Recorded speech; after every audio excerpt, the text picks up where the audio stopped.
الأسباب الحقيقية والصورة الكاملة لأسباب غياب صلاح عن منتخب مصر هنقولها لحضراتكم وبدون أي رأي مننا، هنسرد بس حضراتكم الحقيقة. تصريحات رسمية للكابتن إبراهيم حسن مدير المنتخب الوطني، واللي أكد إن استبعاد محمد صلاح كان بناء على طلب اللاعب نفسه، واللي قال إن هو من الأفضل عدم وجوده مع الفريق دلوقتي لأنه عايز يتدرب ويتعافى تدريجيا ويرجع من الإصابة سواء بدنيا أو فنيا، وان صلاح بنفسه ومن خلال النادي بتاعه هو اللي طلب عدم التواجد في الفتره الحاليه، وبالتالي كان في تواصل بين النادي واتحاد الكوره بناء على رغبه محمد صلاح. وهنا لازم نوضح لحضراتكم ان ليفربول مش من حقه ان هو يمنع محمد صلاح عن التواجد مع منتخب مصر، لان المباريات الوديه اللي هتتلعب في مارس هي اجنده دوليه، ومن حق اللاعب انه يتواجد مع منتخب وطنه طالما ان هو طلبه. وبالتالي كان نص خطاب ليفربول ان صلاح هو اللي محتاج ان هو يتواجد مع النادي في الفتره الحاليه.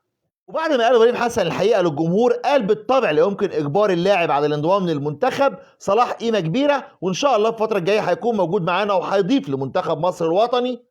كنا بنتمنى تواجده في اول تجمع للمنتخب لان هو بالطبع كابتن منتخب مصر، لكن ان شاء الله مش هنقف في طريق عودته للمنتخب بطريقه طبيعيه وفي حاله فنيه طيبه. دي كانت الصوره كامله واللي اصر ابراهيم حسن انه يوضحها للجمهور من خلال المؤتمر الصحفي.